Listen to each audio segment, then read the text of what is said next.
take you on a journey to Mars. I wish this entire theater was a big spacecraft. It's not there yet, but I want to take you on a plan that is a plan of NASA, a plan of my laboratory, and work that we've just been publishing some of it in our plans for the next 500 years of how we're going to try and get to the red planet and not just land there, but then stay there. You can see in this rendition, it looks as if Mars is sucking all of the nutrients away from Earth and going towards Mars, but that's not the plan. We don't want to leave Earth, we want to be on two planets, and there are ways that we can do it and things that we have learned just in the past year that will make this possible, and hopefully we'll get there by the year 2035. When we started to plan some of these ideas, NASA had already been talking about this for decades, but we really didn't know what happens to the body when you're in space for a long time. And if you're going to be going to Mars, you have to think, well, what's going to happen to the human body on such a long mission? So we had a really unique opportunity when identical twins, Mark and Scott Kelly, approached NASA and said, well, Scott's going up for a year into space. He has an identical twin here on Earth. Why don't we do continual longitudinal profiling of the body to see what happens so we can learn what might happen for even longer missions. So this is Mark and Scott Kelly. And you can see here, we wanted to plan the mission. NASA says, well, the first thing you need is a patch, because they love acronyms, like lots of long words connected, and then a patch. So you can see here, we've got a patch. We're excited. It was my first patch ever. I was very, very elated. I put it on my bag. I put it in my locker. I put it in my office. I put it everywhere. So I was very excited. And we launched the study in 2015 to send Scott into space for 1 year. And interestingly, we couldn't use some of the same protocols that had always existed. We had to create some new ones. So for example, drawing blood in zero gravity and then returning it back to Earth is not as easy as you can do it when you're at clinic here. So for example, the tube tends to move around a little bit. It doesn't stay in the same place. Often astronauts will draw their own blood on an empty stomach first thing in the morning. And they don't just do this one time. If you kind of keep an eye on, this is the Wakata protocol, you can see there's a lot of tubes up there, sometimes 8 or 9 or 10, even 12 different tubes of blood that we would draw, basically for some of these different experiments that we need to do. You can see there many, many tubes of blood over the time course. So what we did is we built protocols called Ambient Return to bring fresh blood back from the space station, plop it in the Soyuz, have it returned back to Earth. This is a video of the retro thrusters firing. Samples land in Kazakhstan, picked up by a helicopter, repatriated, which is a verb I have never used until this study, repatriated samples back to Houston, and then we got blood and actually purified cells and immune cells all the way within 36 hours. Sometimes it takes longer to get to a meeting than it does to get blood from space. You can see here, they were fine. So we basically set up these protocols. Scott was up in space for a year. After a year, he actually came back. You can see him undocking at the space station after 1 year. If you can read Russian, it says, "Bring back vodka." No, it doesn't. It's just telemetry data. But you can see the Earth down below. You can see he's undocking from the space station. The chute deployed was fine. It was a very anxious day. He'd been in space for a full year. He's bringing bringing the samples back. He's being helped out of the Soyuz capsule by some other Russians and cosmonauts, and kind of looked at us and gave us a thumbs up to say he'd made it back okay. So we're all elated. He made it back for a year. But when he got back to Texas, he said his skin burned. It felt like, anything it touched, it felt like fire. Basically, he felt like, there were rashes and discoloration because his body had not felt the weight of clothing for a year, and that was enough to irritate the body. And so he basically had to walk around, naked around his house for several days for a medical reason. I mean, in my family, we just call that Sunday. But, he did it for a legitimate reason. But he was in such pain, he felt like he had to go to the emergency room. He felt like he had flu. He clearly had a really severe physiological response to returning to gravity and to being in space for a year. And so the question we had is, why? So what happened to him in the course of a year? And in the face of not knowing what happens to a body, and you don't know what to measure, if you don't know what to measure, the best thing to do is to measure everything you possibly can. So in this case, we did just that. We did genetic measurements, epigenetic characterization, RNA expression, proteomics, chromatin metabolomics, B cells, T cells, telomere length, cytokines, targeted metabolomics, microbiome cognition, and vasculature. And we did this every 5 weeks for the course of 2 years to see what could happen. So what did happen? So one of the first things we thought was that his telomeres would probably shrink because he's in space, he's being irradiated, it seems like a stressful environment. These are the ends of your chromosomes. They normally shrink as you get older. But strangely, you can see Scott, when he was in space here in orange, his telomeres got longer, which is something that was the opposite of what we expected. So this led some people to say, well, is this almost like the fountain of youth in space? Is basically he can get taller and younger because he gained about 1 or 2 inches of height. That's not permanent. You don't go to space and lose weight, get taller and younger. It almost all goes back to normal, so you can see he returned normal.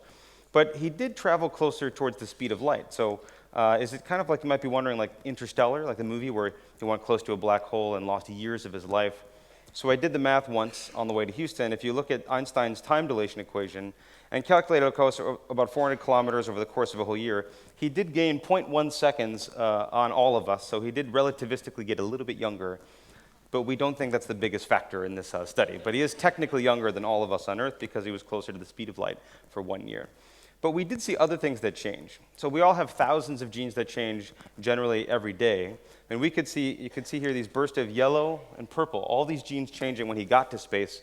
And when he came back down to Earth, most of them went back to normal, but not all of them. Some of them, even 6 months later, were still disrupted, still perturbed. And these are the ones I'll tell you about later on for our long-term plans, because these are the things of how the body adapts to space and how sometimes it does not completely return to normal. So what were these genes? These genes included things that you might imagine: DNA repair, cellular respiration. The immune system was highly activated. And we also saw a little bit of evidence of hypercapnia, or basically when you have high levels of carbon dioxide, you start to feel a little bit of lightheaded, you get a headache.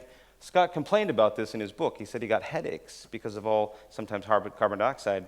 And we looked at the carbon dioxide levels on the space station. There were some fluctuations, but it wasn't as dramatic. He was seeing it at all points during the mission. So we thought there's another reason. We talked to the other astronauts and said, well, where else could this come from? It turns out when you breathe in zero gravity, it's not like breathing here on Earth. In particular, every time you breathe out, a small cloud of CO2 can sort of form in front of your face. This is best exemplified by Jack Fisher blowing bubbles in space.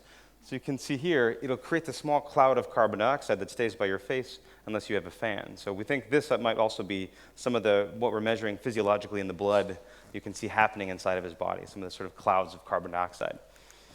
We also looked at the microbiome, what happens to all the microorganisms in the gut, what happens to all those bacteria that are in you and on you and around you. We did see some changes that shifted, you can see in flight in the middle, basically a change in the ratio of species, but the total diversity was mostly maintained, which is good news. But we did see some changes, and then they did eventually, though, come back to normal. So no big red flags in the microbiome. But we looked at the cytokine data, what's in the blood. When he landed, you can see many metrics. These are inflammation markers. He's fine before the mission, during the mission, but the day he landed and the 2 days after, most of these inflammation markers went up by thousands of %. So you can see very clearly in the blood work why he was in so much pain. A lot of it came from these markers, which really deal with the immune system stress response. And when we look at them all together as a pathway, basically almost all of them are things that are linked to muscle regeneration and muscles coming back on. So you can see in the blood the body suddenly realizing, oh crap, I have to use my muscles. And you can see it right here. All these were up by thousands of %. So it seems like you could actually survive the trip to Mars. He made it back a year. The landing on Earth was a little bit painful, but the good thing about Mars is it has 36% of the gravity, so it should be 36% less of an oh crap moment, we think, when you land there. But what are we doing now? We published this study just last month, and this was sort of it's a very exciting study, but it is only 2 people, so it's almost the lowest powered study in human history. So we need more people, right? We need more astronauts. There are only 566 people that have ever made it above 100 kilometers. There's not that many to pick from. But NASA and other commercial spaceflight entities have launched the collection to get new samples over the next 7 years, and also other animal data from GeneLab. So we're getting more missions, more data, and also it'd be good to do things faster. So we spent all this time to get samples back from space, to profile them and sequence them, but what if we could just sequence in space? Wouldn't that just be easier? So we started thinking about this a few years ago and worked with Aaron Burton and Sarah Wallace at NASA, and they said, okay, the first thing you're going to do is you're going to need a patch for this mission. So I said, okay, great. We've got a patch. Now we can actually do the project, right? So this is a legit NASA patch. Again, I put it in my office. I put it in my bag. I put it in my shower, put it everywhere. But you can see we have a little nanopore sequencer. It's a sequencer. It's only about the size of this device that actually only weighs really a few hundred grams that we can actually get up into space, and we launched this mission with them. And as we started planning it, we thought, well, we should test this, because what if it doesn't work in zero gravity? What if we take a sequencer all the way up to space, but it doesn't actually work in there? So there's something called the Parabolic Flight Simulator, or the Vomit Comet, which you can actually do testing of, because you can imagine why it's called the Vomit Comet. So Andy Feinberg is a good friend and collaborator, said, well, I'm going to test these new pipettes to see if they work in zero gravity. Does anyone have other experiments? I said, well, yeah, we should try the sequencer. I'll send some flow cells, I'll send some samples as you go up there, see if you can get it to work. So he says, okay, first I'm going to try the pipettes. And if any of you have ever worked in a lab, the thing you don't want to have happen is have all of your tips, fly all over the place. They're supposed to stay in one spot, but he's staying very focused. He's doing the transferring, making sure the pipettes work. And you have about 15 to 20 seconds of zero gravity, and things just tend to float around. So he's focusing. Eventually you get to the end of the parabola, and everything comes crashing back down. But he maintained composure, focus. We actually did manage to load the little sequencer. It worked. We showed that you could actually sequence in zero gravity for the first time, so it meant it was possible. Then we also published this saying, nanopores are ready for liftoff. We can start to do the mission. And we were lucky that Kate Rubin was the next astronaut planning to go, that was selected to go into space. She's a trained virologist and has done plenty of sequencing on her own. And then actually made her way up to the space station. We sent up a resupply rocket that sent up a couple summers ago. And then for the very first time, this is her doing sequencing in space. NASA added that dramatic music. That wasn't me, but you can see things in zero gravity, and this is the very first run of sequencing in space, meaning that clinical diagnostic methods can now be done in space. So if you want to sequence something, if you have something weird growing on you, so if some of you do have something weird growing on you, come see me later tonight. We could go sequence it. But we can now do it also in space. You can actually, if you have a problem in you, on you, or in the space station, we can sequence it. And this is the first genome and epigenome that was made from data that didn't come from this planet. It came just above it. So we've published this just earlier this year. So those are some of the other steps. Now, what about larger steps, longer steps? You heard about a 500-year plan, this idea. So I want to walk you through what I'm envisioning for the next 500 years. So we've talked a lot, and I've written a lot about, can we genetically protect astronauts? We physically protect astronauts. We pharmacologically protect astronauts. We do everything we can to keep them safe. But could we think about making some of the sort of protections on the inside? And then that begs the question, should we do such a thing as to genetically modify or protect astronauts? And so, this is, some cases it's been, some of this work has started with He Jiankui, who's actually started to CRISPR embryos last October. A lot of you probably remember this. This is the absolute wrong way to do, I think, editing, but the idea is no longer hypothetical. It's already happened. The question is, how do you actually start to regulate this or make sure it doesn't go wrong? And so I think the model, at least in our laboratory, we think of it like this, is that there's a lot of discussion about precision medicine for health and disease, but I want to think more predictive medicine. Can you actually engineer something and predict what happens? And if you can, that is the best test of your knowledge. Can you tell me what will happen? Can you predict it? And so to this end, we actually have put on the lab's website a 500-year plan. I posted this up in 2011. And at first, some people in my lab were concerned, like, as the lab, are we going to be in graduate school for 500 years? Is that going to happen? And I said, no, I will be dead for the vast majority of this plan. But actually, one of my favorite things about people, about humanity, is that we're the only species that we know of that can actually create 500-year plans, 5,000-year plans, have a multi-generational plan, even if the plan changes, but you can actually create this plan and actually enact it and have it come to fruition. I don't see any other species doing that, and I think it makes us very unique. And so this is my version of a 500-year plan. So first, I wrote this in 2011 and said, well, what we need is really just to understand the genome. We don't even know how many genes there are, what they're doing. We need to look at really extreme cases of humans that are unique and peculiar because we can learn from them. And you might think, well, how many genes are there in the human genome? Actually, this number in blue has changed over the last 10 years. We've actually found another 10,000 genes just in the last 10 years, and that number keeps going. So the fundamental part of just discovery, of pure knowledge of what is the human genome, how many genes do we have, what are they doing, that's not even close to done. So we're still in this first phase one of discovering a lot of these genes.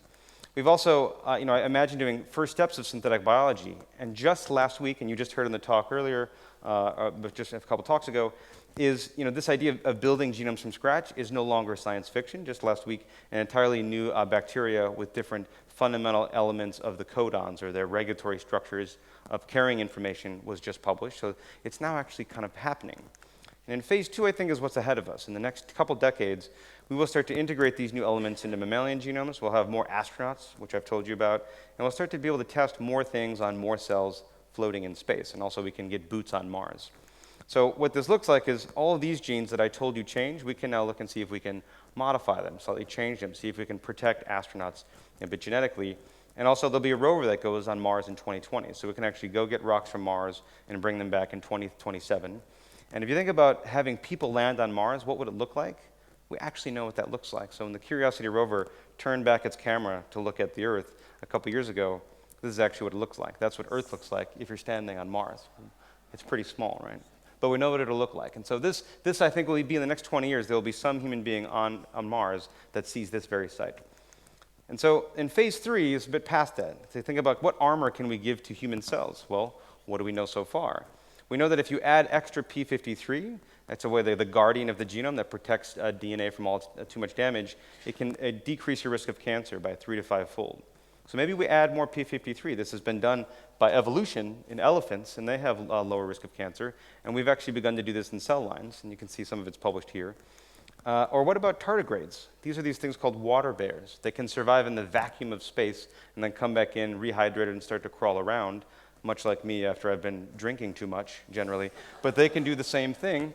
And so we've begun to add genes from that species into human cells in the lab, what's called a protein called DSUP, to engineer radiation resistance in human cells. And so, again, this is just in cells. We're not doing this in embryos yet. That's a long ways away. But the first proof of principle experiments have already started. And then in phase 4, we'd actually start to test these protected genomes maybe on Martian environments or Mars space stations. This is a rendering of Mars Base Camp, which is by Lockheed Martin. Mars Base Camp sounds like a really fun summer camp, I think. And so this is the rendering of what it will look like. Eventually, there'll be a space station around Mars, probably in the next 20 to 30 years is the plan from Lockheed Martin. And then eventually, we could start to send things out to other planets. We're already going to be sending a probe to Europa soon. There'll be the Europa Clipper to actually start to collect samples there. We can also think about learning then in the next phase, what are other extremophiles that live on Earth that we can learn from? Something that lives in a really strange environment. We have a project called the Extreme Microbiome Project where we look at how does life adapt to really harsh environments on Earth, and then again start to integrate those pieces of genetic code into human cells to protect them. And then in phase 7, we think, well, could we actually seed planets? Could we have Mars start to have green plants, or other planets actually have life that can survive there because we've engineered it so that it can survive there? Is phase 7. Phase 8 starts to go intersolar, actually, sort of interstellar. Can we send humans to a planet that's far, far away? You'd have to have multiple generations live and die on the same spacecraft. And so what are the ethics behind that? How do you tell an entire generation you will live and die on this one small spacecraft? And you say, well, that sounds boring until we have Netflix. Maybe it wouldn't be so bad. And I counter and say, well, we are already on one big spacecraft where everyone has to live and die on the same spacecraft. It's called Earth. It's already here. It's just there's a lot more to do here. But this plan has already been talked about a bit at NASA, so that would be phase 8, where we begin to actually try this, I think, a few hundred years from now. And we also have planets that we know now. 20 years ago, we didn't know of any number of planets, but if you look at the number of exoplanets discovered, we now have thousands of candidate planets that we could actually send people to. And some of the top 10 planets look like this. These are artistic renderings, but they're actually not that far away. And the closing part of the phase 10, is where it goes towards the end of the universe. If the universe is about to collapse back in on itself, or is it going to expand forever and have the heat death of the universe, do we re-engineer the entire universe just to prevent the death of the universe and have us basically save our own skin? I think we probably have to. We have to survive. We've always been doing it to survive.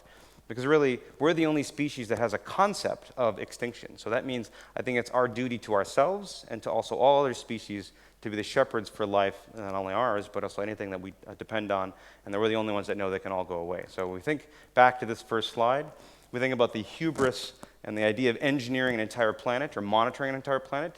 This actually won't be the first time we do it. It's actually the second time we do it on Mars. We're already doing it here on Earth. We need to do it better, but we're already thinking about planetary scale measurements, modeling and engineering to survive here for the long term. And so I invite you all to join me on this quest and look forward to seeing you for your current duty, which is just tonight for cocktails. But the long-term duty is to have us all survive on 2 planets. Thank you.